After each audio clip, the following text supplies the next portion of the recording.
Discover card pays a cashback bonus on every penny you charge. Pennies from heaven. It pays to Discover.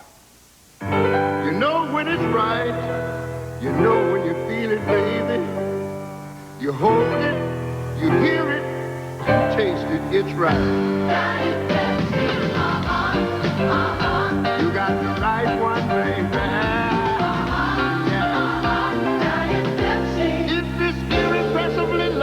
Unsurpassably quotable and intimately soulful. You got the right one, baby. The paint that's guaranteed to last is now at its lowest price of the year. Sears Weather Beater Premium Satin Finish, on sale for only $13.99. Only through Saturday during the National Hardware Sale at Sears. Winnipeg leads Vancouver 2-0 in the second. The loser goes home. Time for us to go. See you in the bowling next. Bye. Sports Center is brought to you by the great taste of Diet Pepsi. You got the right one, baby. And by durable weather beater paint.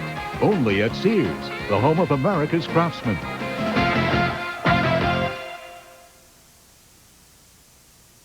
Hi, we're the Bud Girls, and we hope everyone's at home, where they should be at this time of night, watching bowling on ESPN.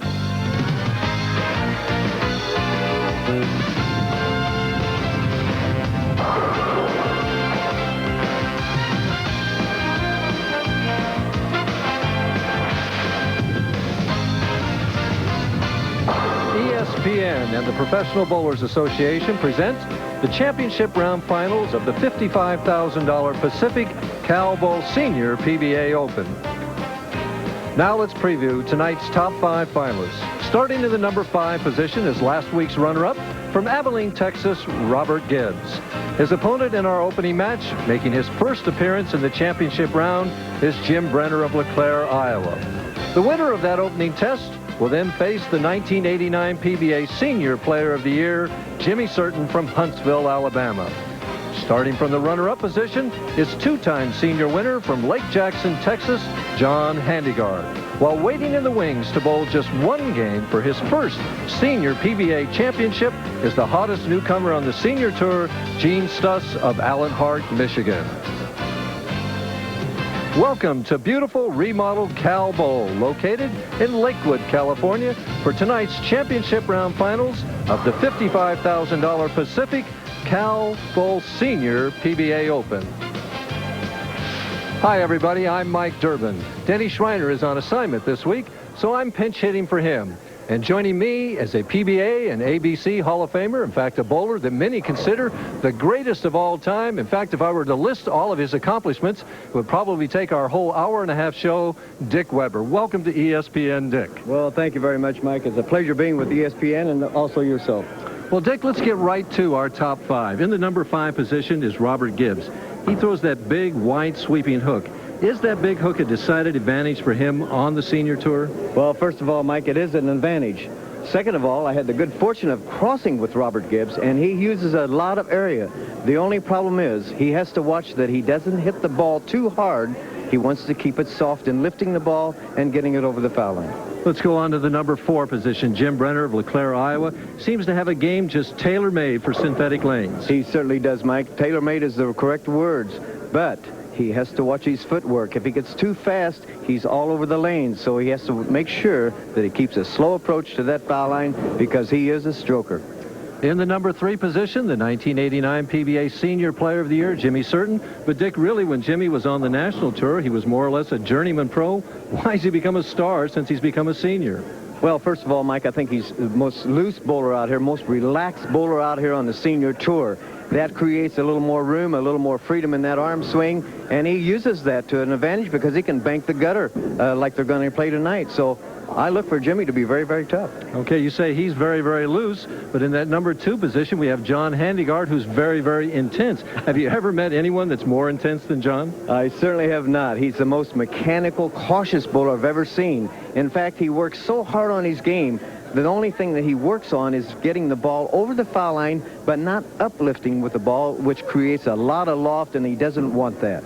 Let's look at our number 1 position, Gene Stus. Since he's come on the senior tour, he finished 10th 2 weeks ago. Last week he's 4th. This week he's leading the whole ball of wax.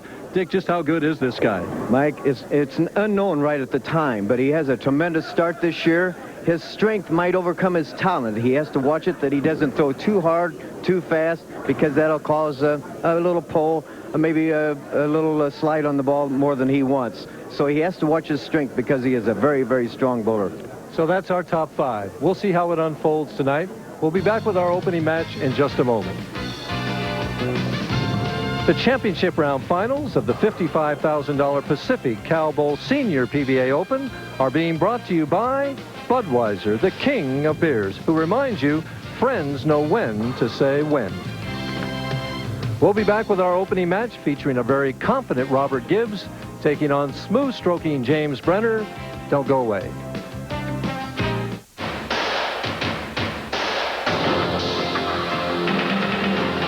Born of the finest natural ingredients, then brewed and aged with extra care for that clean, crisp, cold taste. The taste only Budweiser can deliver. The king of beers. The total number of cheese puffs that you've eaten during championship wrestling and church picnics would add up to one profound puff. But you still wouldn't have a taste as big as these little Geno's pizza rolls. A tremendous taste of zesty pizza and a hot little bite-sized snack. A taste so big, it makes cheese puffs seem a little flat. Geno's pizza rolls, the pizza way to snack.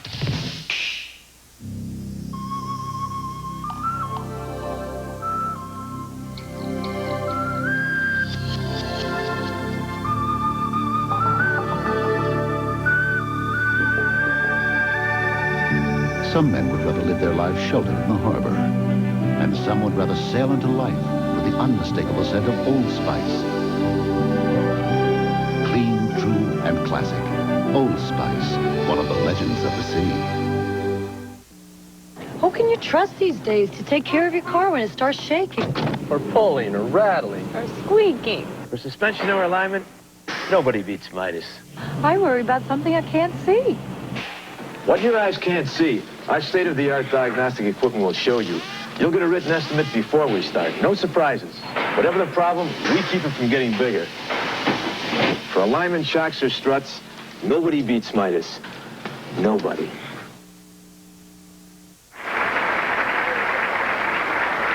Hi, everybody. Championship pair here at Cal Bowl is lanes 21 and 2, and Robert Gibbs is about to throw his first shot on lane 21.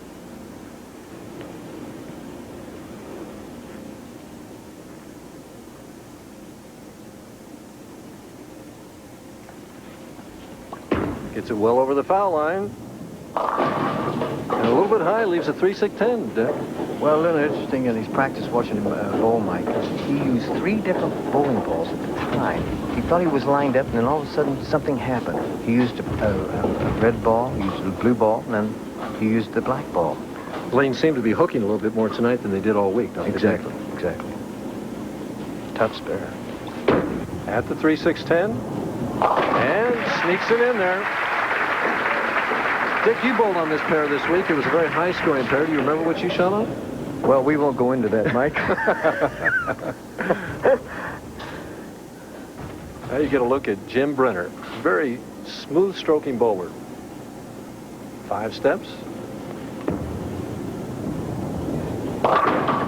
And kind of a typical first TV shot, Dick. A little pull in that ball there. Being the first time on national TV, you have to be a little tentative, a little nervous, and that long extension, he just pulled it a little bit. He does have nice long arms. I'm envious of those arms right away. He certainly does.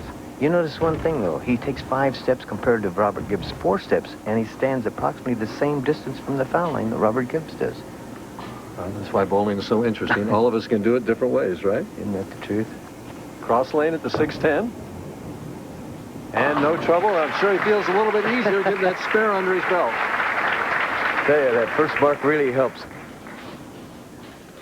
Here, 5-step delivery, standing 12 to 13 feet away, pushing away the first step. Good knee bend all the way. Shoulder high, a little higher than shoulder high. Good extension, but right at the release, he pulls the ball a little bit, causing the ball to go a little bit high on the head pin.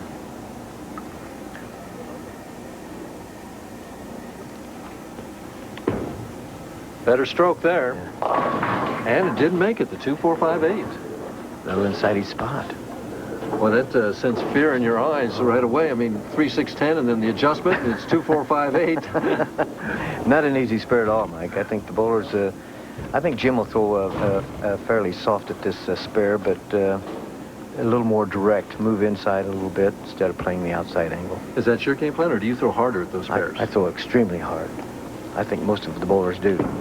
There. Well, the 5-pin fell, not the way he planned, but it still fell. Because he's much farther inside that the ball will go right on the third arrow, and ooh, just gets away from It was the almost chop. like that back pin got the fire. Robert, there we are. We have our first strike of the match. One thing about both these players, neither one of them waste much time. No, they're very fast on the approach, and in a way, I think that's good because they don't get so tense that way. Now, are you speaking to yourself there? I've noticed as you've gotten older that you take a little bit more time as you've gotten older. Well, I used to be a jackrabbit going up there. I think age made me slow down a little bit. For the double. There, he's there. Oh, pretty shot there. Oh, yes, very much so. I had the good fortune, like I say, I had the good fortune of crossing with Robert Gibbs, and he showed me a lot. Works on his game hard. Well, his last 4 games last night, he shot 250, 250, 270, and then 220. So he made a big charge.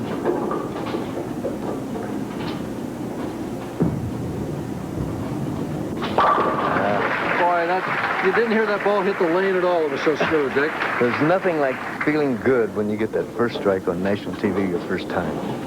Really struck the ball well. Well, he's down 14 pins. He needs a strike here to cut that lead of Robert Gibbs down to just 4.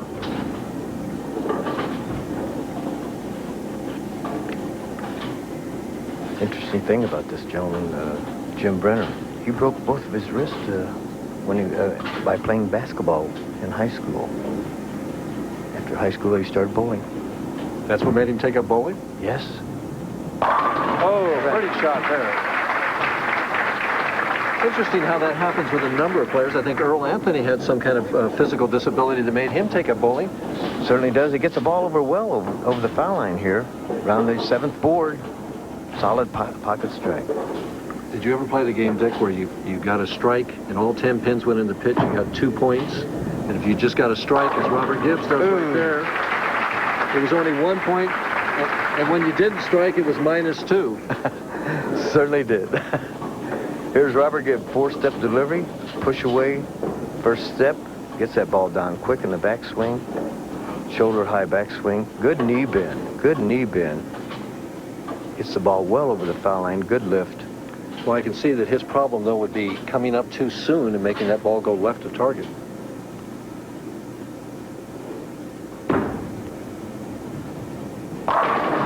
He's not having that problem right now, is he? There he got one over the foul line and stood up on that shot a little bit. Got by with it. Look there, he sprung up a little bit too quick, but got by with it. And you have to have those kind of errors to make good. He's looking at the 10 all the way. Yeah. Watch out, Jim. Oh, my goodness sakes, it's set all the way. Well, these guys weren't striking like this in practice. Hey, maybe this is getting a reversal here.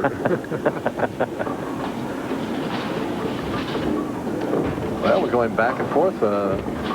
7 strikes now, the last 7 shots. Jim needs 1 more to cut that lead down to just 4 pins.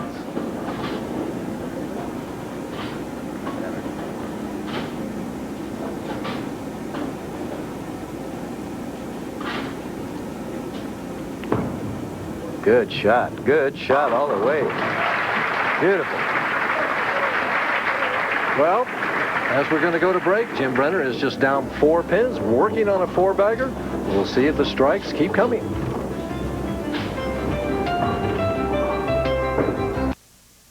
She was 2 months premature, 2 months early. It isn't exactly the best way to start your life, spending the first days of your existence all tied up to tubes and monitors. Mom and Dad and doctors and nurses obsessed with no other thought than your survival. The first miracle was the technology that allowed her to live. The second miracle was that there was a way to afford it. Capital Blue Cross, Pennsylvania Blue Shield. My place or your place? My place, of course. My place has delicious food and cozy dining. Fresh homemade pizza with a variety of toppings oozing with mozzarella. Hot and cold subs, spaghetti, rigatoni, stromboli. And my place has specials like mouth-watering manicotti and fresh veal parmesan. Plus, you can eat and relax in the dining room, or my place has takeout available with a convenient drive-through window. Let's go. Where?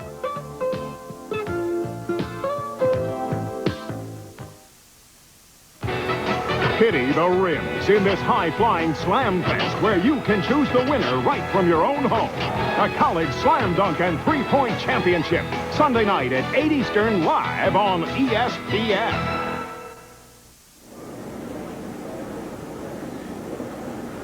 As we look at Robert Gibbs working on 4 strikes, Dick Weber had a chance to ask him earlier if he was satisfied with his performance on the senior tour. Okay, Dick, you asked me whether I was satisfied with what I've done so far on the senior tour, and at first, whenever I first come out, well, I was successful in Fort Pierce and Las Vegas, and I thought it was going to be pretty easy. But I went in kind of a slump after that and didn't make any more shows until last week, and I bowled good last week and good this week. One reason, though, that I didn't come out on the tour before the senior tour is I always had a job and I had to stay home and make money to live on. But I really enjoyed the senior tour, and I hope to continue. Definitely going to enjoy it if he keeps striking like that, isn't he? He certainly is, and that's that area we were talking about, Mike. He has created a lot of area, and he takes advantage of it. Has that Texas drawl, doesn't he? Sure does, sure does. Abilene, Texas. Working on 5 in a row, up by 14, and bump it back up to 24 with 1 more.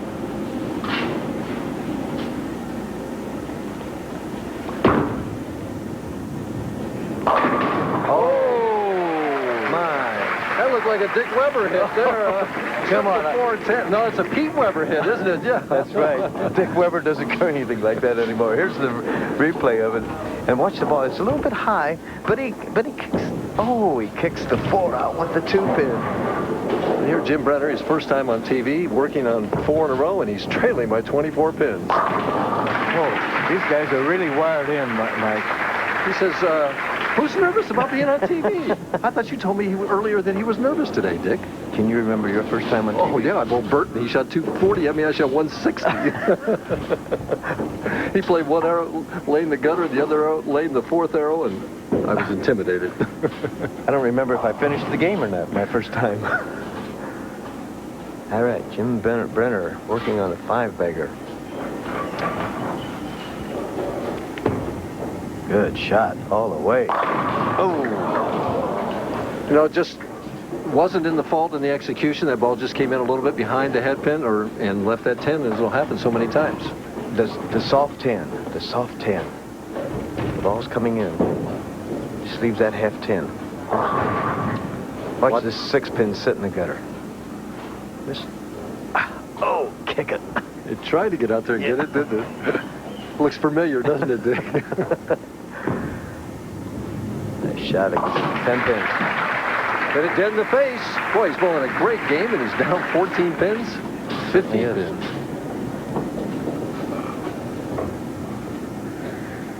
One thing you don't want to do, though, you don't want to get too confident. You want to keep that desire, that...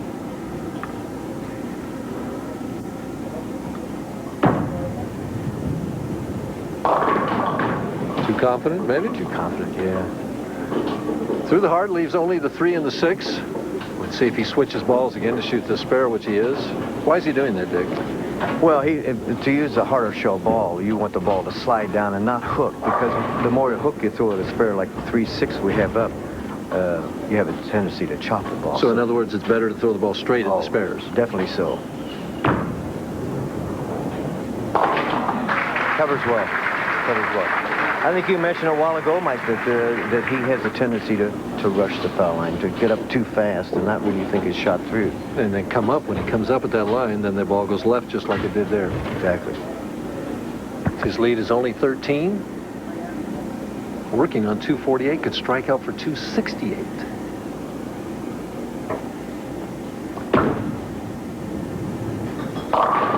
And the same thing, leaving only the 3-pin this time. A couple good breaks. They hit the nose twice and no splits. Certainly was. He could have had the baby split, the 310 with that shot there. He reared up at the foul line, as you mentioned many times.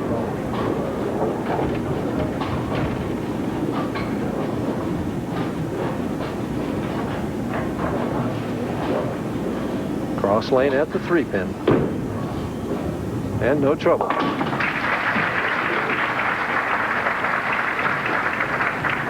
This is the first ball at the Heroes, and just pulled it in way inside its target. Never got the ball way out to the gutter area. And with a pull like that, you're bound to hit the head pin full.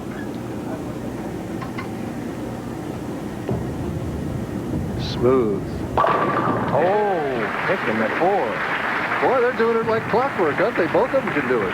Key shot for Jim Brenner, too. He's that foundation frame, as we call it. Can strike out for 255 and force Bob Gibbs to get the double in 9. We could have a possible tie, even. Wouldn't that be something to shoot 250 your first time on TV and lose?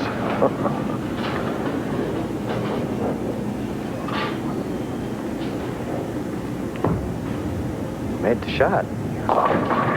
Ball slammed. Yeah, it just doesn't. Did that a couple times on the left lane. There's Fran looking on, not really confident in what Jim's doing here. Yeah, he needed that first one in the 10th. Down 12 pins. Strike there would have really put some pressure on Mr. Gibbs. Well, he wants to make this spare, Mike, and then count well, because that'll force Robert Gibbs to mark.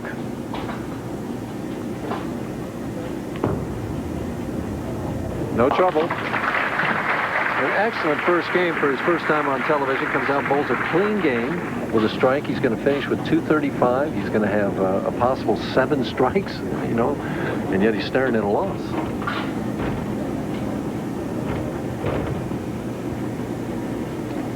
How can you be happy when you lose with 235? Though? Well, you can't be happy, no, but I mean, he has to be at least pleased with his performance. Of course, he hasn't lost yet. That's true. How many times have you needed a mark? And, well, I know that. Oh, many times. All right, got the good count for 235.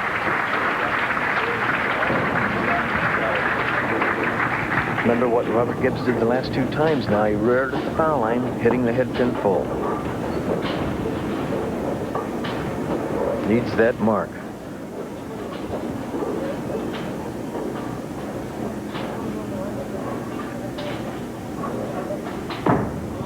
Gave it more room. Trusted it when he needed it.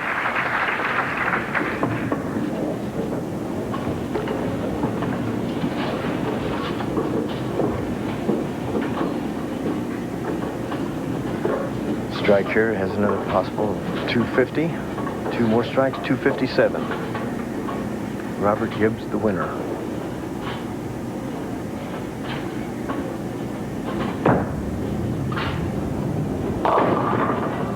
And slid a little bit, leaves the 2-pin. Going to finish up with 247 with a spare conversion. Excellent bowling, 240 to 230.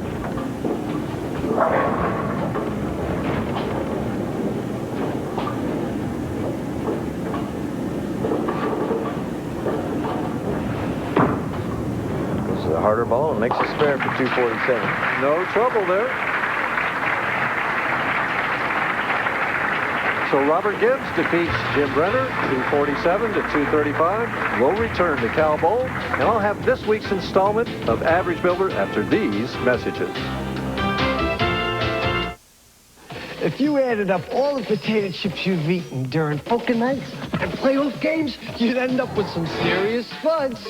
But you still wouldn't have a taste as big as these little Gino's pizza rolls.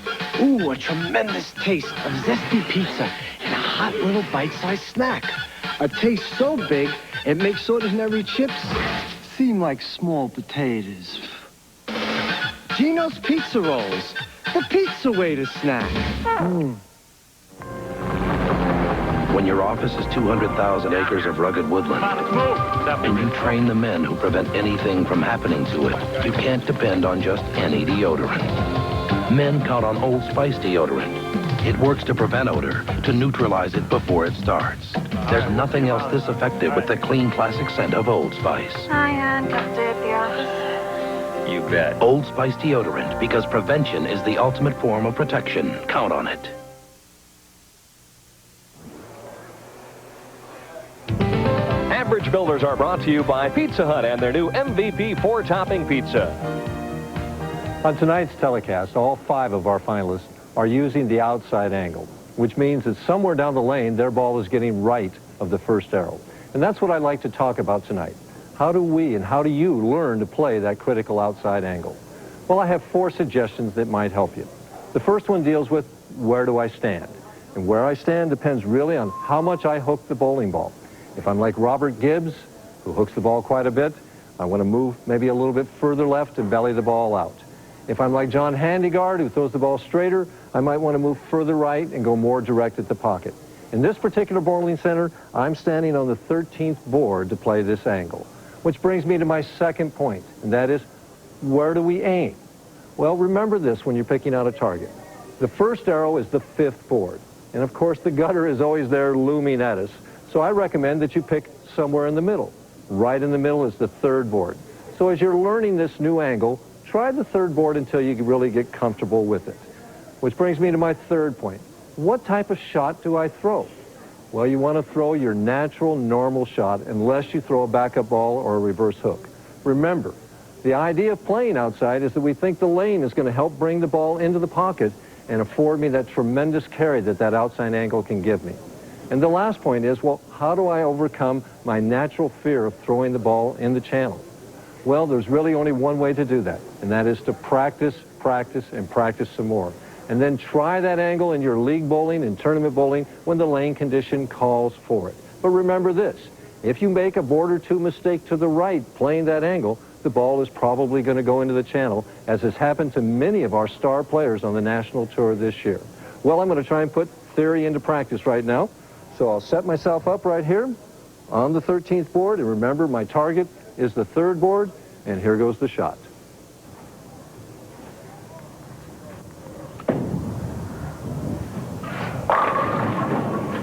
Remember, move to the right, use that 3rd board as your target, throw your natural, normal shot, and don't let that channel intimidate you.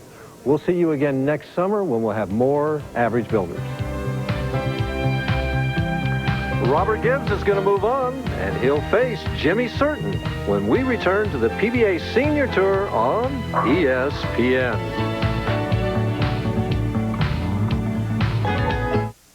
During the Final Four, Pizza Hut brings 4 of your favorite toppings together on one great pizza. Introducing the new MVP Pizza. Made with pepperoni, mushroom, Italian sausage, and green peppers. Get this winning combination for $7.99 and a second for just $4 more in delivery and carry out only. So fast break to Pizza Hut because the new MVP Pizza won't be around for long. Pizza Hut, make it great. Welcome to Mountain Man 101. Let's begin. This is a mountain man. Notice his love of great natural beauty, his instinctive resourcefulness, his healthy respect for a fine pair of cowboy boots. However, the easiest way to identify a mountain man is to look at his hands, which will no doubt be holding a smooth bush beer or an easy drinking bush light. So, head for the mountains and learn to live life as a man among men. If it happens in baseball, you'll see it on ESPN. There he goes. He leaps. He makes the catch. See Tuesday night doubleheaders, Wednesday night excitement, Friday night twin bills, and exclusive Sunday night action. The world champion Reds open it up against the Astros. Nolan Ryan and his golden arm power the Rangers against the Brewers. An opening day doubleheader, Monday, April 8th, live on ESPN.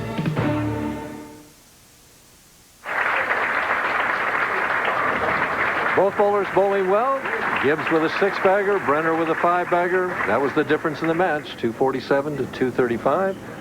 Gibbs is going to need to keep his striking clothes on, though, against Jimmy Certain. Certainly is, Mike. And Jimmy Certain electing to have Robert Gibbs start on lane 21.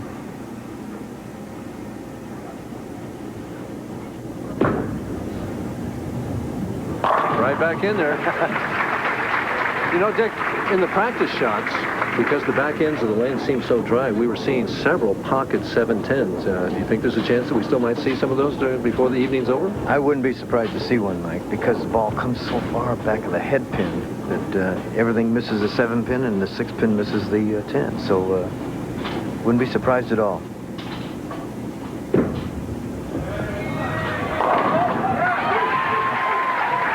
And the man in the knickers starts with a strike. Jimmy came out in practice in those knickers, and he's won the hearts of the crowd. They were really behind him here in Lakewood. Certainly has. He gave it the old muscle shot out there and all that. He has to do a little sucking to get that muscle shot. With his physique, especially. Of course, I have a little trouble with that protruding belly myself. I'm glad I don't.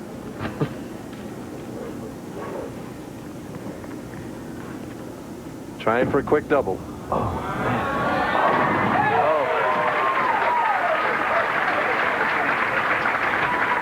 Now, he is extremely on the left gutter.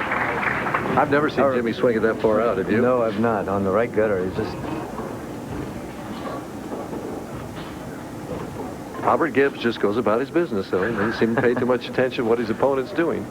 When you're from Texas, nothing bothers you. That's what he says.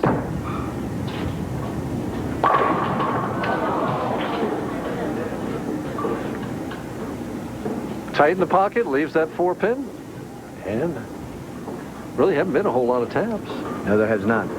In fact, he pulled the ball way inside his mark, and he can get by with that because he has a spin on the ball that gets through the head real well. Well, Dick, why don't you imitate that spin? I do, but it goes 62 feet.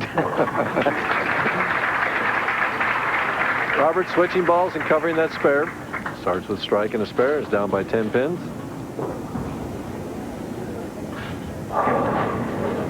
Jimmy looking on. See, he's wearing that pink shirt. You know what they say about pink shirts, don't you? No, go ahead and tell me. They say that the pink pacifies your opponent. Oh, I see. I see. I'll have to remember that. Oh, nice Brooklyn shot.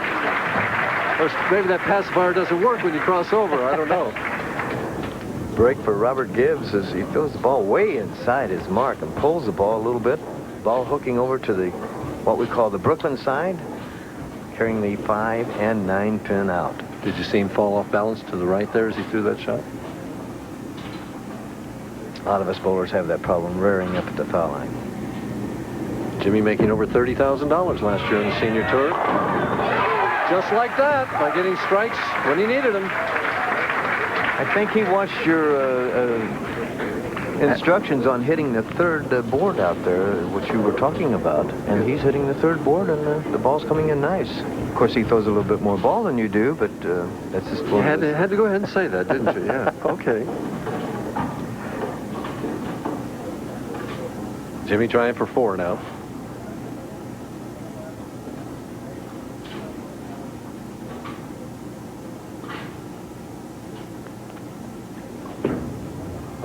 Stuck. And the 3 and the 10. He gives it a little wave, unfriendly wave there. He was hoping that one of them would fall over, but it didn't. Here's Jim releasing on the ball. Just stuck a little bit, pulled the ball. And see his foot turn there at the end? Saying, please break it up. Not afraid to show his emotions. Hard and straight. But didn't get out of it cleanly and leaves the 10 pin there, so he's open, and suddenly his lead is reduced to less than 10 pins. 6 pins to be exact. Robert Gibbs can take advantage of this and take a 4-pin lead with a strike here. That just pumps you up when you see your opponent open like that, doesn't it, Dick? Doesn't it, though? Yes, it certainly does. Will it fall? What pin is that stood up in the 4-pin spot? That's the 4-pin. Still the 4-pin. You think that oil is carrying a little bit down the lane now, Dick, causing a little bit of a skid and a hook reaction? Watch this. That's the 5-pin sitting. Oh, nope, you're right. The 4-pin sitting.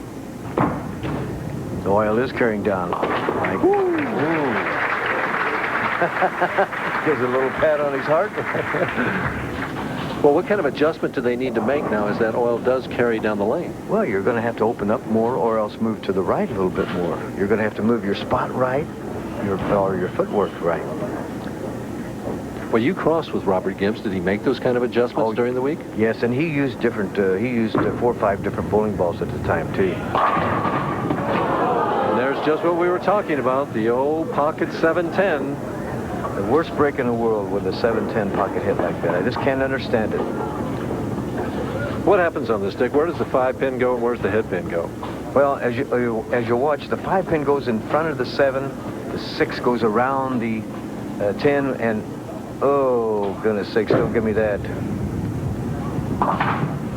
out, so Robert Gibbs is open in the 5th frame. He wasn't happy with the outcome of that, and I agree with him. Takes a 6-pin deficit and makes it a 19-pin lead for Mr. Certain. You don't want to give too many breaks to Jimmy Certain. He'll take advantage of it, that's for sure.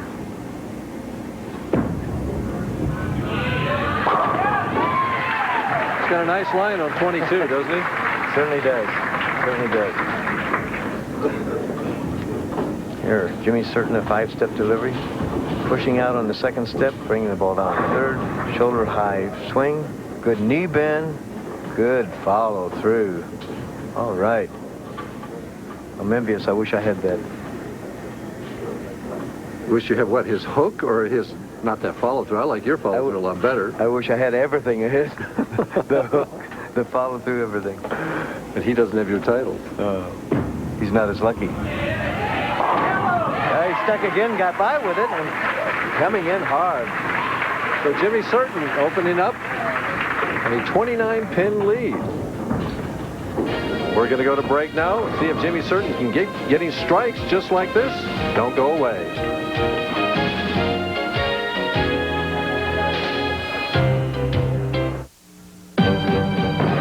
Strength Rolaids Antacid. Stronger because it has more calcium carbonate, more than any Tums tablet, and salt-free. More calcium carbonate and salt-free. This settles it once and for all. No better way to face the day. The morning belongs to Skin Bracer Aftershave. Its cool, brisk tingle really gets you going. And what a great scent. Skin Bracer. No better way to face the day. Find it. The total number of cheese puffs that you've eaten during championship wrestling and church picnics would add up to one profound puff. But you still wouldn't have a taste as big as these little Geno's pizza rolls. A tremendous taste of zesty pizza and a hot little bite-sized snack. A taste so big, it makes cheese puffs seem a little flat. Geno's pizza rolls, the pizza way to snack. 2 of the women pro bowlers, Kathy McNaughton, the blonde, and Pam Buckner, left-hander from Reno, Nevada. 2 great bowlers. Probably enjoying the action here tonight. Saying they wish they could compete against these guys, huh?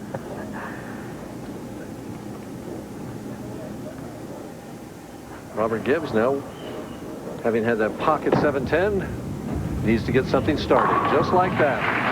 Well, he got a little loose on that shot. He gave it a little run back on that. Well, have you ever found that during a commercial break that you were able to gather your thoughts and get a little more relaxed and make a better shot when you came out of the break? Definitely so. I think all the bowlers like that break because if they are going a little bad or have a few bad shots, they like to sit down and meditate about their shots, and then it loosens you up. Go after them. He needs a double badly here. Oh, what a break. Another Brooklyn. He says either side of the hip pin works for him, huh? There it is again. He pulled the ball inside the mark. He never let the ball go out to the gutter. And carrying that 6-pin off the wall. My dad used to say, when in doubt, go Brooklyn. I mean... All right. Jimmy Certain looking to increase that lead to 29 pins with a strike here in the 7th frame. A little soft there. Did you see that, Dick? Very much so. Never even went through with the ball good. Never even followed through with the ball good. Now, do you suppose that Robert Gibbs' break has something to do with that shot? Could be, Mike. Could be. Look here. Look here. Here comes the ball. See, it was right on line, just too soft. Yes.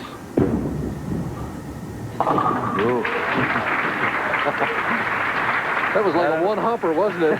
The shortstop there. It did bounce a little bit on the Pathfinder lanes here, that's for sure. Well, you talk about throwing hard and straight at spares. Jimmy Certain is certainly an advocate of that. Oh, yeah. And you gain that. Here it is right here. He throws the ball exactly as hard as he possibly can. And you learn that from the National Tour, and Jimmy's had that experience on the National Tour. You don't try to hook the ball to spares. Uh-oh. The washout, the 1, 2, 4, 10. Trusted it, but it didn't come back. What would you do here? Move 5 boards right? 3 boards right? That's probably what I would do, but what I think he's going to do is throw hard and straight, probably down the middle as we take a look at this shot. He really didn't get out of that ball clean. He uplifted the ball, overturned the ball, made the ball skid too far. He's on the side of the ball to begin with and kind of went over the top, didn't he?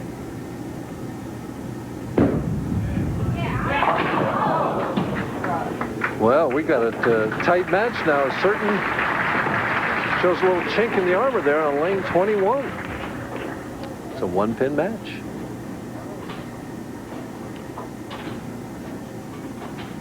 Robert Gibbs working on a double can take the lead for the first time in the match.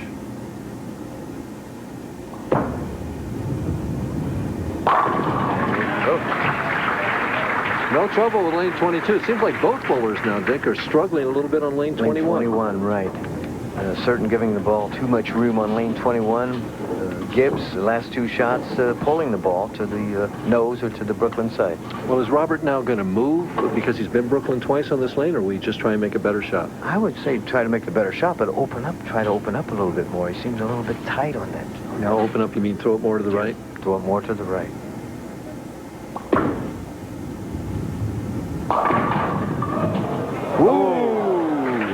Well, he tried, but it still crept high, leaving only the 4-7, the 10 up there for seemingly forever. Get a good view of it here as that ball goes through the heart of the pins. Pin came out of the pits and got that 10. Right off. Leaving the 4-7 spare. Better hook. He did.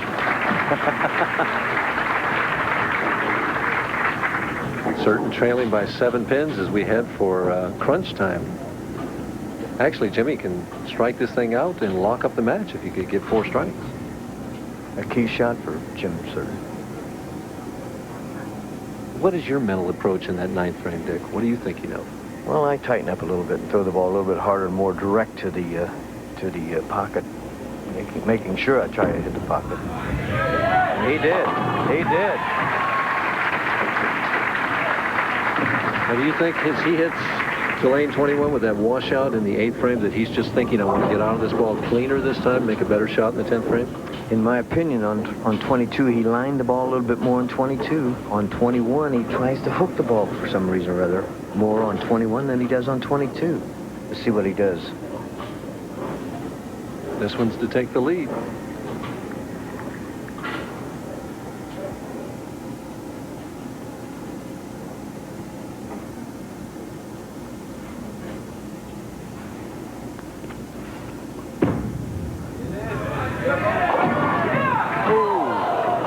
He went with the hook shot again, didn't he? He sure did, and it just surprises me with Jim's experience like that he would go to a hook shot, where on 22 he lined the ball, what we call down the boards, let the ball break into the pocket. That shot there was rounded a little bit.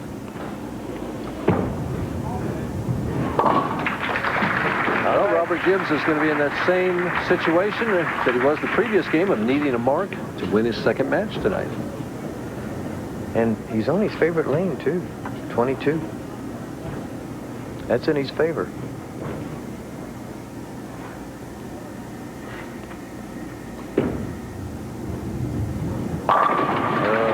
There's what you were talking about. A little more direct, a little more speed.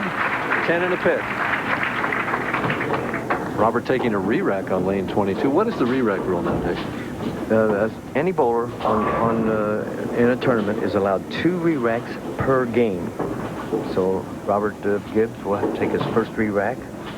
And that has to be the first order of business before he gets the re-rack. Did you get a peek at it? Did you see something wrong with it? I didn't see anything. My eyes aren't that good, but sometimes the 3-6 spreads a little bit, and you say, look, maybe I'm going to leave that 7-10 if I go too wide on the shot.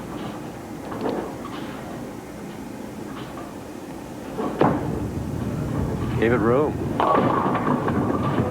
Boy, he could have had the 2-10 or the 2-7. Winds up with only the 2-4. He's left that before in this game. Got quite a break there. You're right, Mike. Got quite a break. He could have had the 2-10, like you say, 2-7, a 2-8. Tough spare.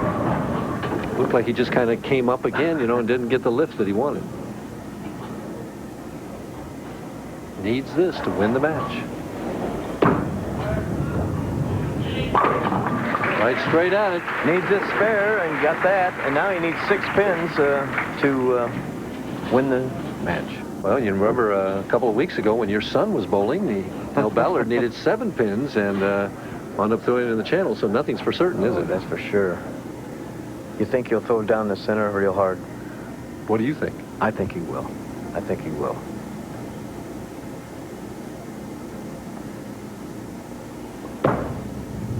So he's normal shot and gets 7. Ooh, just enough. Oh. So Robert Gibbs, 200 even. Jimmy Certon's 198. A tight match, but Gibbs comes out on top. He's going to move on.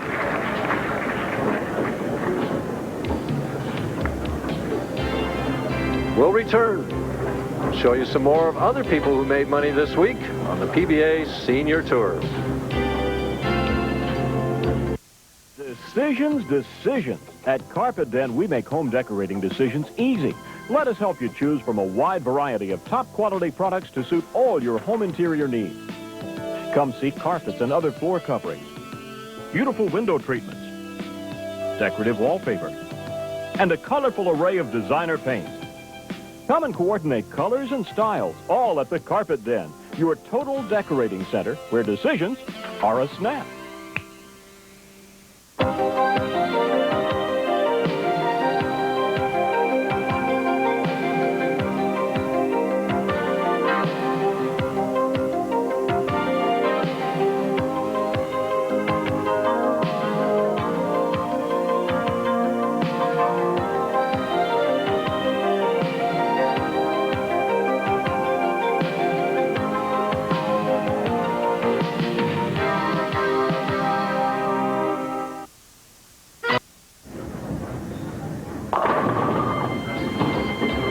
Bob Perry just missed. Super Senior, he bowled pretty good. Dave Sutar, Hall of Famer. Bill Johnson, $1,600 for 8th place. And Tommy Evans, all the way from Florida, 9th place. Tita back in the finals, and Tom Carbone in his 2nd consecutive final. And here's left-hander local bowler Doug Johnson and John Arcina, Bowler of the Year, 1990. Delano Booth in his first finals, and Hall of Famer Don Johnson. And here's Rich Holden, another left-hander against Paul Keppel. Walt Block, Les Zykes. And Bill DeWitt, a newcomer on the tour, Ron Hoppy from Kent, Washington. Hey, I know that guy. I know him. Archie Carter finished 23rd. And last but not least, a great guy, Marty Perrano. Still running them out at age 68. Certainly is. Certainly is. Well, we get a look at the field here. We had 143 players. Average to cash, 199. Make the finals, 205. Yeah, that's right. Average to make the finals. Take a look at some of the high games here that we have. Jimmy with 289. Ray Fleck There's a new name. I haven't heard that one. Alan Choder, left-hander, champion, and Don Johnson with 280. Well, we're going to go to break as Robert Gibbs has defeated Jimmy Certain. He's going to go on to meet John Handegard in the semifinal match of the Pacific Cal Bowl Senior PBA Open.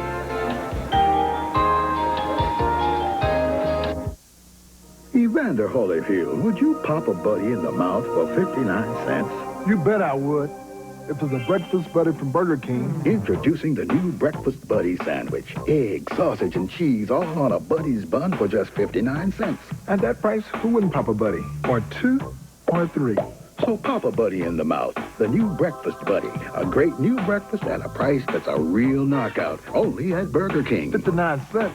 Even I can't beat that.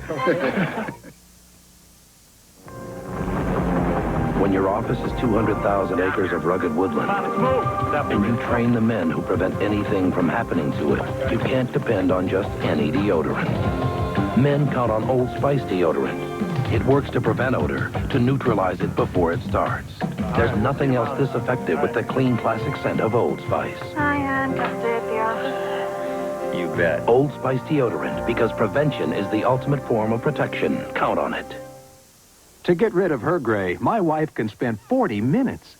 But I discovered the 5-minute hair coloring. The revolutionary discovery called Just for Men from the leader in men's hair coloring. Simply apply Just for Men and in 5 minutes shampoo out. Gray is blended away. The look of my natural color is back in 5 minutes. That was me, and it won't fade or wash out. My hair takes forever, but you look great in just 5 minutes. The look of your natural color in just 5 minutes with Just for Men. Sure, I care about this yard, but I care about my family even more. And that's why I only trust Ortho products. If I'm having trouble with the bugs, or there are weeds I need to get rid of, there's always an Ortho product to do the job perfectly. But best of all, Ortho products are so carefully made. They leave the yard looking beautiful, and us feeling comfortable. You're definitely better off with Ortho. Hey, baby, I can't wait. My bags are packed and I'm raring to go, Jimmy. That's right, Dick. Friday through Monday, we'll be with John Saunders along with Bob Lee in Indianapolis with reports from the Final Four. On ESPN Sports Center, America's Sports Authority. Proving the old adage that nobody's perfect. We had the wrong graphic up there, but here's the correct one. Robert Gibbs is going to face John Handegard. The final score of the last match, 200 to 198. Gibbs kind of outlasted him there. He certainly got the break. He threw the ball hard and hit the nose, and he could have got the big 5.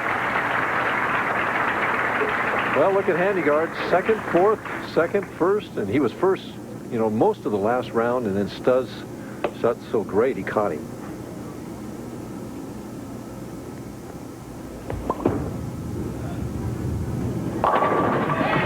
Good way to start.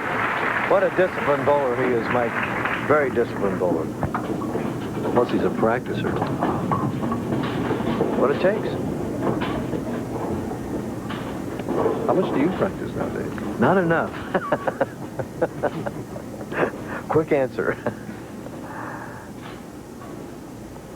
A little more room. Pretty shy. Dick, let me ask you a question. It seems like all of our seniors on tonight's telecast are in their early 50s. Do the guys in their early 50s have a big advantage over guys like you that have approached their early 60s? Well, I've been asked that question many times, Mike, and I think the guys that get over 60, like myself and so on, I think we tire a little bit, but we don't admit it. We force ourselves to go through the actions, and you can't do that. And I think the 50-year-olds do have an advantage a little bit.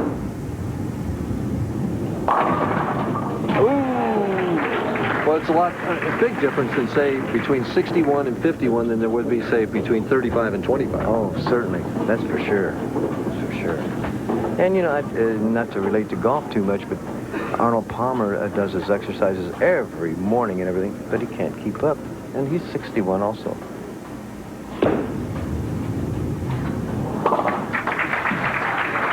No trouble with a 7-pin. He broke down that pocket 7-10. We'll take a look at this now. Watch the right side of your screen. They're both up there, and the 6 just, as Billy Whaley used to say, the tender touch. I love tap, right?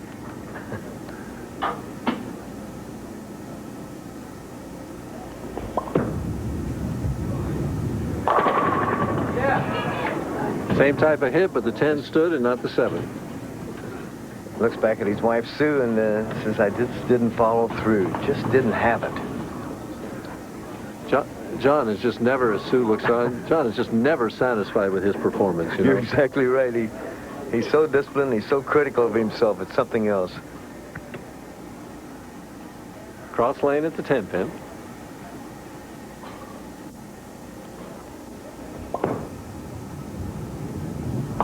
No trouble. Take a look at John Handegard's style. 4-step delivery. Pushes away before he takes the first step. Gets that ball down quickly into the swing.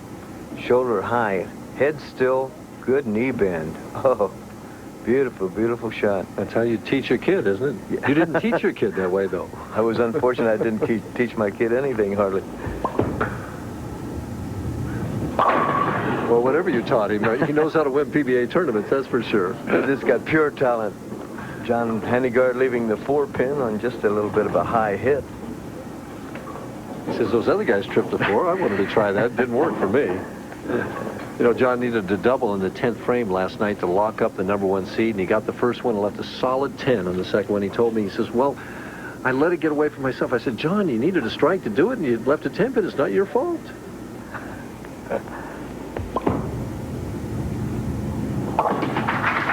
John Handegard covering the 4-pin nicely. You know, Mike, it seems like we're bowling on more and more on synthetic lanes, and we have the Pathfinder lanes here with the aluminum base to it. And what do you think about it?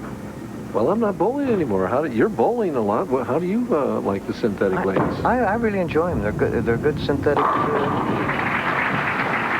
Good. I like them. Do you find that there's a overreaction on synthetic lanes? Not necessarily. It depends on how the proprietor keeps the condition of the lanes. If he keeps them clean, it's fine. If he doesn't, then you're going to run into trouble. Just like wood lanes. If you don't keep them clean, you're going to run into trouble. And we should explain that an overreaction is where the ball hooks violently or slides and the ball doesn't react true. Exactly. Robert Gibbs going for the double, and he does. Wow, did he snap that 10 pin out of there? Well, he finished second last week. He's trying to improve upon this week. Handegard finds himself down 11 pins as we head to the 4th frame.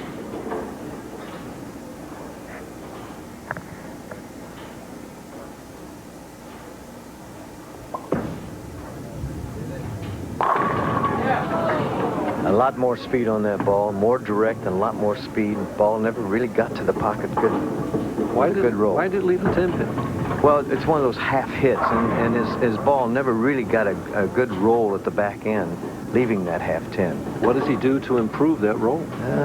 I think if you ask John that, he would say, I want to cut my speed down just a little bit. I got a little too anxiety about that particular shot. Well, we'll see if he can do that on lane 21.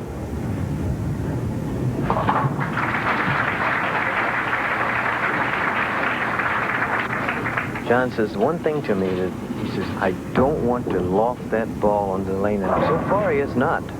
But I think he's trying to keep his speed up not to do that. Wipes the dressing off the ball. Taking very little time. Normally John's a pretty deliberate player. Very relaxed in his stance.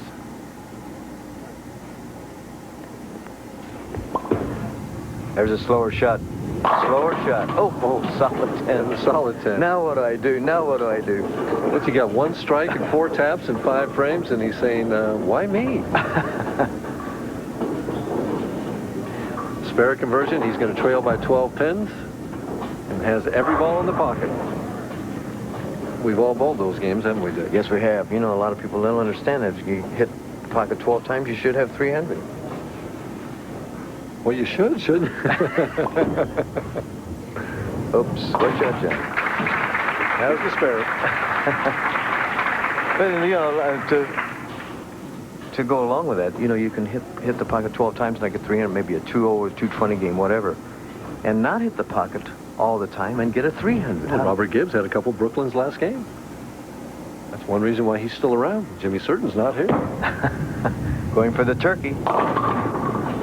little more speed, it looked like that time, the 2-4-5. Leaving the 2-4-5. Now, how do you think he's going to play this? Do you think he's going to play it straight down in line with the 2-pin, or will he move to the right and shoot hard at the spare?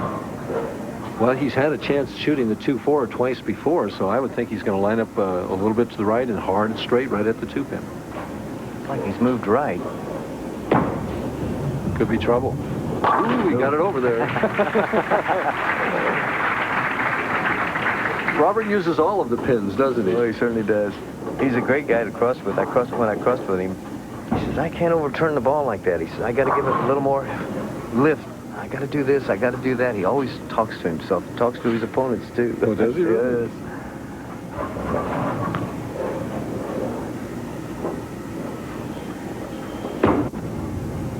Here it comes. Pretty shot right there. Pretty shot. Well, we'll take a look at Robert Gibbs' strike. We're going to head to break right now with Robert Gibbs in a 10-pin lead. We'll see if John Handegard can cut into that lead. We'll be right back. Hot prices on cars and trucks. Not hot air. It's fun. It's exciting. Francis for Fords will save you up to $6,400 on selected cars and trucks. Then with Balloons and Bucks, pick a balloon. Pump it and save up to an additional $5,000. Balloons and Bucks will give you affordable payments as low as $157. And first-time buyers get up to $1,000. Have your checkbook and trade-in, title or payment book. And hurry to Francis for Fords on Cameron and Paxton Streets in Harrisburg. The liberation of Kuwait has begun. Nobody's got it. CNN has been told that CNN has become a primary source of listening to the CNN reporters who are watching it. Charles Jacob, CNN report. From Baghdad, John Holloman will be here if you need us. I watch CNN. That's the world's intelligence service. The unique role CNN is playing. Watching CNN mesmerized. The best reporting that I've seen on what transpired in Baghdad was on CNN. Now, more than ever, stay with CNN, the world's news leader.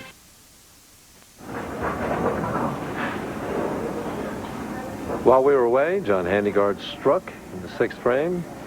In the 7th, he left the 310. He's trying to convert it on the outside. No. We take a look at that first shot, Dick. And he really got through the ball well and got the hand around. But when he got the hand around the ball, he made a pull shot out of it. Put himself in a big hole, down 22 pins. Robert Gibbs working on the strike and really take command of this match.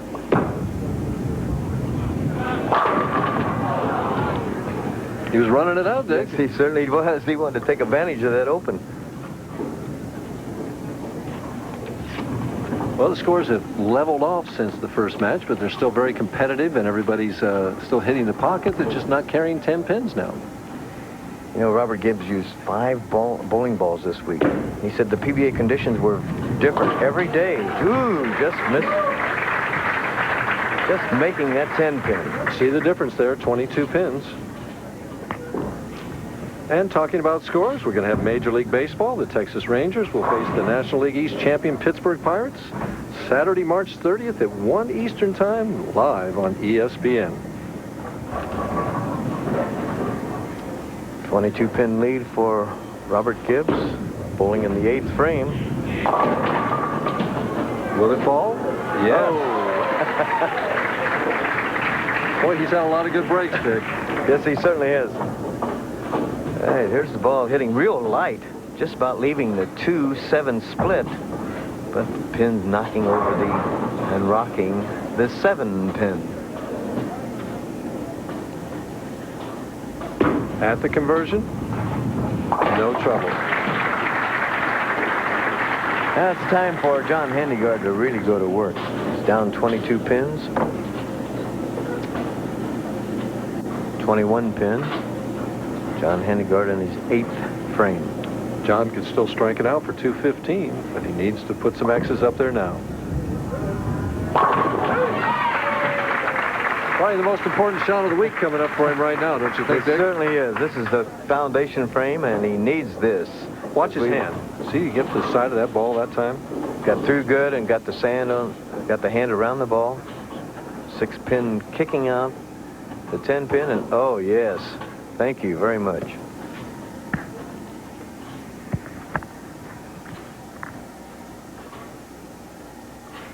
crucial shot.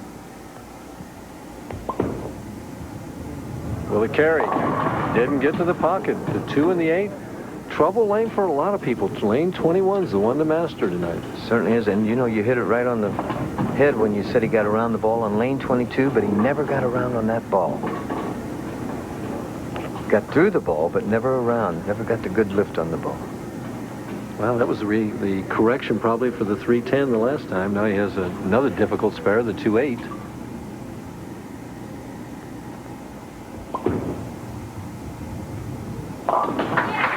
Nice cover. You don't win many games without doubles, though. Not only against PBA competition. Robert Gibbs cruising along at a 2:06 pace. Just needs marks in the 9th and 10th to go on to face the tournament leader, Gene Stus.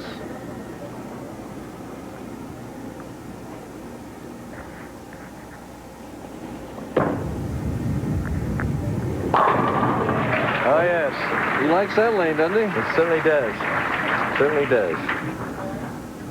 Well, you know, the 2 previous games, he had a finish on the right lane and got the mark both times. Now he needs a mark again to lock up this semifinal game, but he has to finish on lane 21. That's given the bowlers a little more trouble. And he's had a 7-pin count, and he's had a single pin, 2-pin count on the left lane. Gibbs looking for the mark to lock up the victory. That's the best kind to get. You're right. Well, for the 2nd consecutive week, Robert Gibbs is going to bowl for the championship of the PBA Senior event.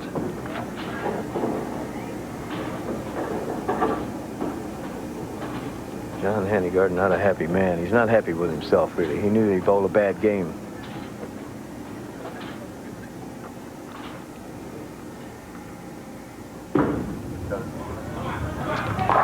For one more, he has it. So Robert Gibbs defeats John Handegard. We'll come back and recap tonight's matches and their crucial shots after these messages. One athlete has been on the cover of Sports Illustrated more than any other. I must be the greatest. A fierce competitor who knew no fear in or out of the ring. I'll fight that chump in a telephone booth. Muhammad Ali, boxing's best. And now you can get the incredible story of this sports legend captured on video free with your paid subscription to Sports Illustrated. You'll get an electrifying look at Muhammad Ali only SI can deliver. Free. I'm the fastest thing on 2 feet, man. You'll relive it all, his greatest fights, the guts, and the glory. From gold medal winning triumph at the Olympic Games on to the startling rope-a-dope victory in Zaire over a young champion named George Foreman. Recall the grace, the charm, the showmanship, and the mouth. One more time. Who's the champ of the world? Call this toll-free number now and save over 50% off the cover price.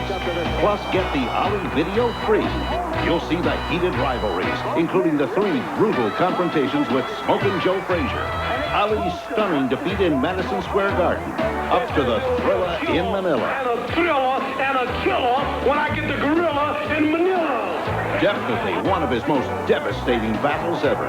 Get 23 issues of SI for 3 easy monthly installments of $9.89 each. That's over 50% off the cover price. You can put it on your credit card. You'll even get the baseball preview and the 1991 swimsuit issue, revealing the latest trends in beachwear, along with the Muhammad Ali video free. Ali is the world heavyweight champion for the 3rd time. Call now. You'll save big on Sports Illustrated and get the free video that must be the greatest. I'm a bad man. I shook up the world. I shook up the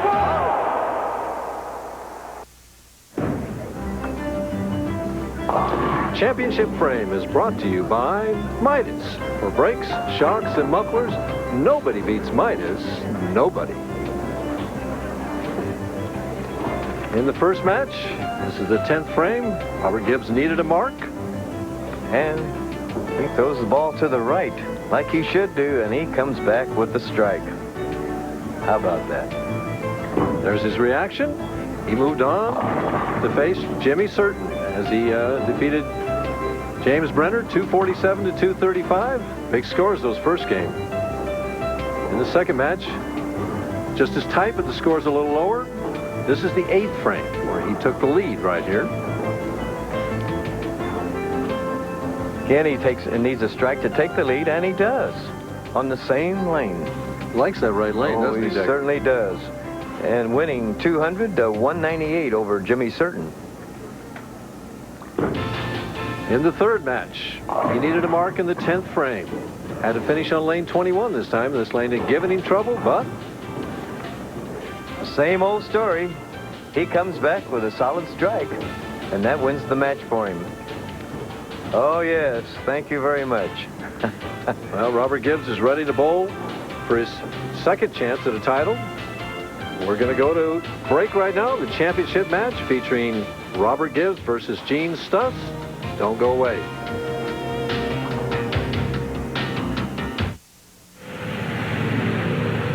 If your car pulls to one side, if your steering wheel is off-center, your car could be out of alignment.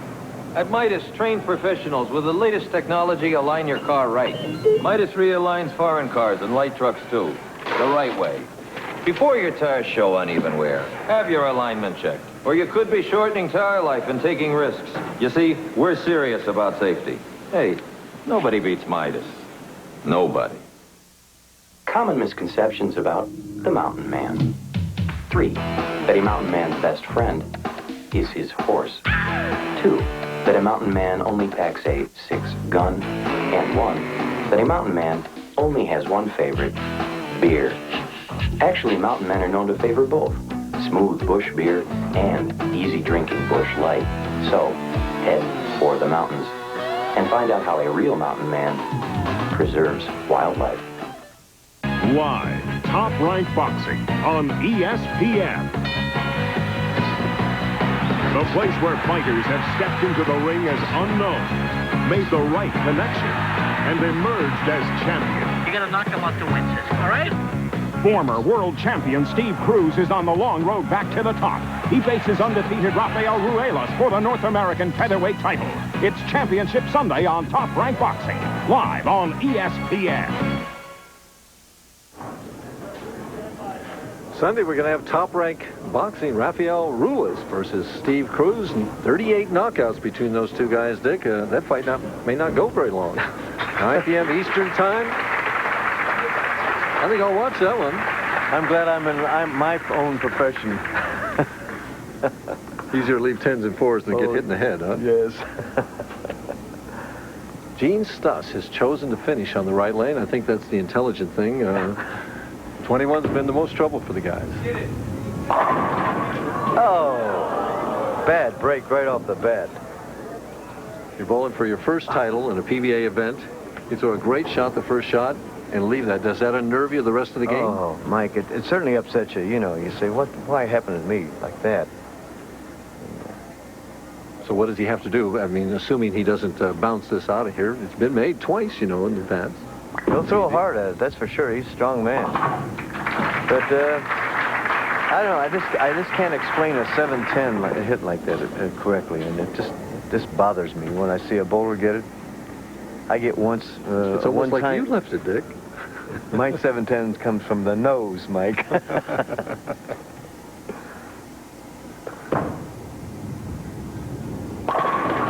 Robert Gibbs, that one went pretty straight, Dick.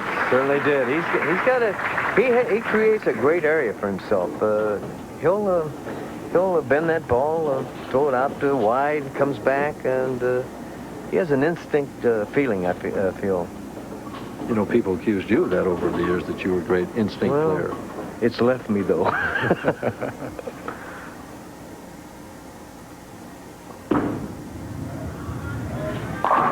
Oh, well, almost an equally bad break with a solid 7 there. So both bowlers throwing the shots excellent and not getting the results that they desired. Robert Gibbs switching balls again to that red ball or pink, whatever it is. He made an excellent shot. There's nothing wrong with the hit. Just one of those bad breaks. That's really what you can claim it to. Yeah. Well, he came down to the 10th frame last week and needed a strike to win his first title. Now he tried to take an early lead, and the 7-pin wouldn't let him do it. You need those breaks to win anything, Mike.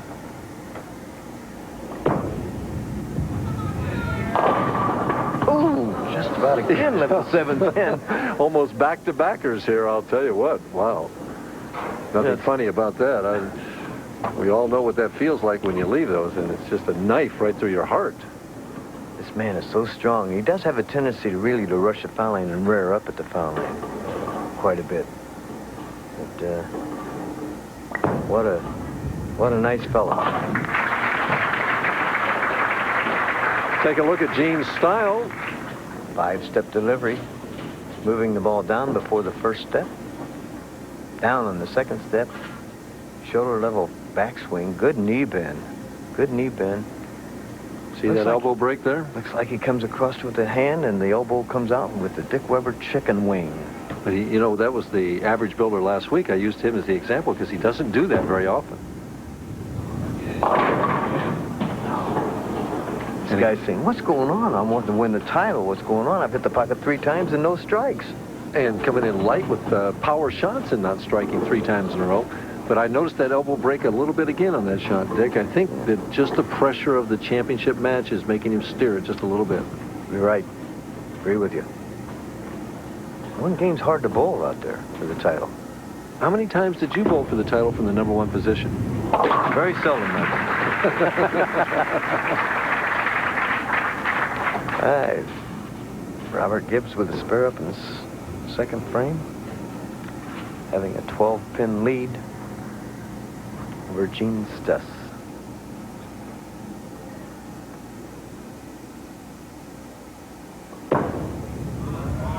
Pretty shot.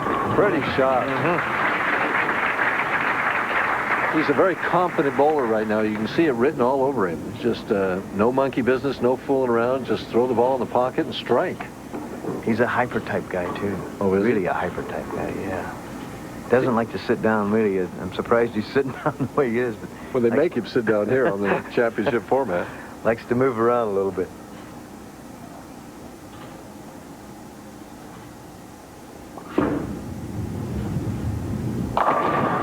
Well, you said it worked over there before.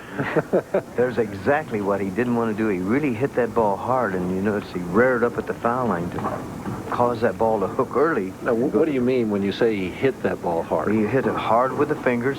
When he hit it hard with the fingers, he rears up a little bit more at the foul line, and that makes the ball hook early at the head and cross over to the Brooklyn side. And that's what you warned about at the top of the show that he needed to guard against, right? Righto, righto.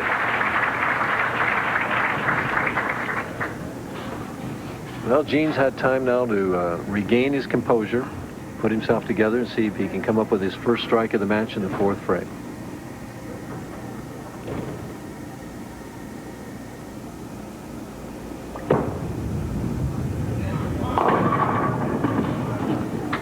Two in the 8.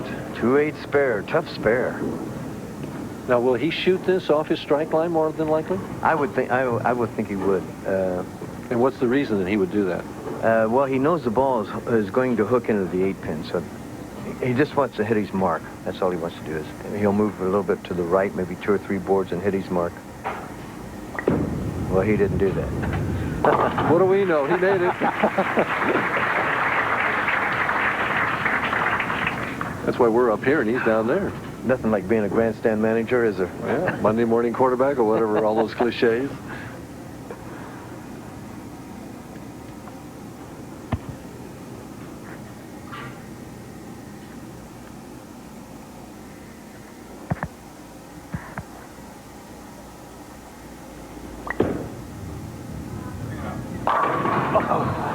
My goodness. Handegard couldn't get a double against this guy, and now Gene can't get a double. It may be Robert Gibbs' day. It certainly might be. One thing for sure, these two guys have been the hottest 2 players on the senior tour these 3 weeks, and one of them is going to come away with his first senior victory. Right, and both of them finalists last week. Gibbs 2nd, Stus 4th last week. They're both improving on that. Well, Gibbs has to win this game to improve on that.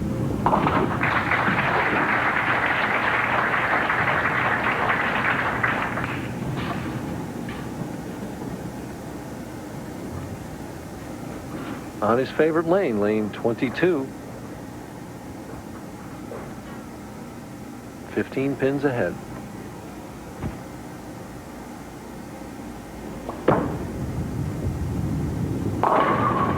Hits it one more time. Everything falls for Gibbs. You notice that? He doesn't throw any more hook. He throws less hook, really, than Gene Stus does, but the ball's working good for him, rolling good at the back end. Carrying the well, it could be that he's just a little more relaxed and confident right now than Gene. Maybe a freer arm swing, yeah. Could be. It's amazing how that confidence makes those pins fall over sometimes. You should know that very well. Trouble with lane 21 again, leaving the 6 and the 10. He's hit the nose a number of times and been able to break up those splits or get it all the way over to Brooklyn and get the strike or an easy spare. Yeah, it looked like he tried to get the ball well over the foul line that time without hitting it, but just reared up. And when he rears up, it causes him to lift the ball harder. The ball hooks earlier. At the 6-10. Oh, good job. And suddenly we got a very tight match right now. And that's the break that Gene Stus is looking for. Unfortunate break for, bad break for Robert Gibbs. There's the shot. Clipping the 6 off the 10. Wouldn't think that you could do it, would you? Oh. Another spare that's very difficult. 3, 6, 10. And Gene with an opportunity there to jump all over that open frame by Robert and didn't do it. He thought it was going to be in there and it just snapped right at the back end. The shoulders slumped. My wife used to say the Donald Duck look. Covers it nice. 3, 6, 10. That was a very nice. Dick, how many times in your career did you bowl for a title and bowl a game like this where you just really can't take command and you're struggling to get a strike and both players got opens? I mean, I think every bowler's gone through it. I know you've gone through it. I've gone through it. Many other bowlers have gone through it. And you just keep fighting and fighting and fighting and say, what should I do next? Will it carry? Yes. One little thing he did, he slowed his footwork down. He got the ball well over the foul line, had a nice swing, nice follow through. And the elbow stayed in nice and tight that time. Exactly. Took his time. It's funny what pressure will do to us, isn't it? It certainly does. Robert on lane 22, the one he likes. There again. Boy, you can't miss that light hit, can he? What's he going to do on 21 now, Dick? What kind of an adjustment will he try and make? I remember last shot, the last 2 shots on those lanes, he really reared up at the foul line, tried to get the ball well over the foul line and out to his mark, but he reared up, pulled the ball hooked early. So is he trying to make the adjustment with speed and loft? I think he's going to try to soften up and get a good knee bend.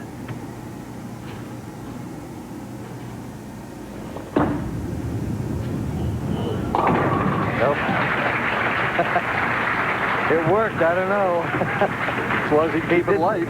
He did stay down with the ball a little bit longer. He didn't raise as quick as he did the last 2 shots. Gene down 16 pins in almost a must-strike situation here.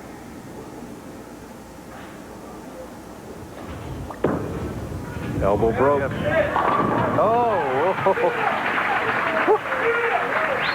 You see that elbow steer, Doug? He looked like Carmen Salvino on that shot. Watch the elbow. The cameraman jerked back a little bit on that one. Here comes the ball, and oh, what action. Good action.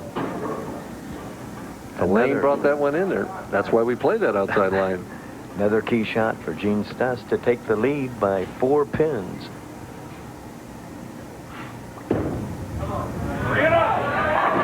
Oh, big shot. The 7 and the 10 were the last ones down, but they went down. Interesting now. Robert Gibbs coming up on his favorite lane, one that he has not missed this game, but now he finds himself trailing by 4 pins. Will this lane be as easy for him now as it has been before? Well, we'll wait and see, because when you need that strike, things do happen.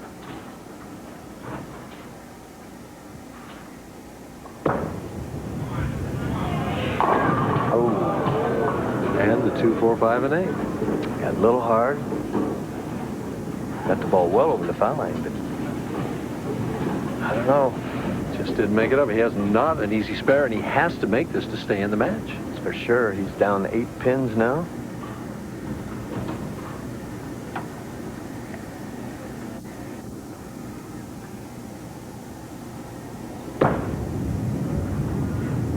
Great coverage. It's amazing how fast the game of bowling can turn around, Dick. Gene Stus 3 frames ago seemed like he was almost out of the match, and now suddenly Robert Gibbs found himself down 8 pins, has to double and get 9 in the 10th to take the lead. Gene Stus making 3 good shots, and Robert Gibbs in the last 3 frames made 2 good shots, but then that errant shot in the 9th, leaving the bucket. This is an important strike for Robert Gibbs.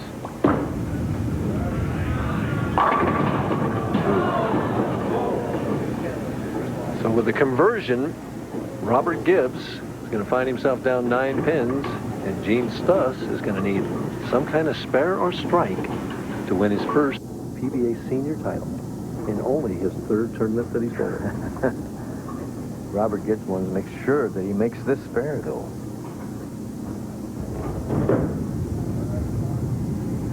No trouble. That forces Gene Stus to have a mark in the 10th frame.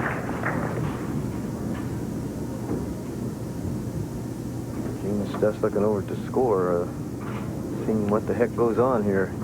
And wants to make sure that he's got the score correct. And Robert Gibbs wants a good count here, too, Mike. Right. Didn't get it either. Got 6. Finishes with 189. Could be a tie game. 9-pin count. Miss. Correct?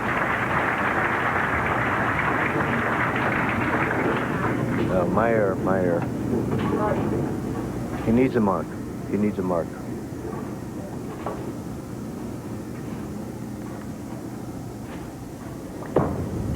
Will it make it? I'll tell you what, how would you like to shoot the 2-8 to win your first title? No thanks. And that 2-pin moved a little bit to the right. He's got to make this. He does have to make this. Right. It is off center a little bit where the 2-pin is a little bit to the right. He made it earlier this game. And he did it again. Perfect. Absolutely perfect. And Robert Gibbs again losing in the 10th frame. Well, the winner of this match is going to be Gene Stus. He'll get his trophy in check when we come back. To get rid of her gray, my wife can spend 40 minutes. But I discovered the 5-minute hair coloring. The revolutionary discovery called Just for Men from the leader in men's hair coloring. Simply apply Just for Men and in 5 minutes shampoo out. Gray is blended away. The look of my natural color is back in 5 minutes. That was me, and it won't fade or wash out. My hair takes forever, but you look great in just 5 minutes. The look of your natural color in just 5 minutes with Just for Men. Always exciting, always something new. Always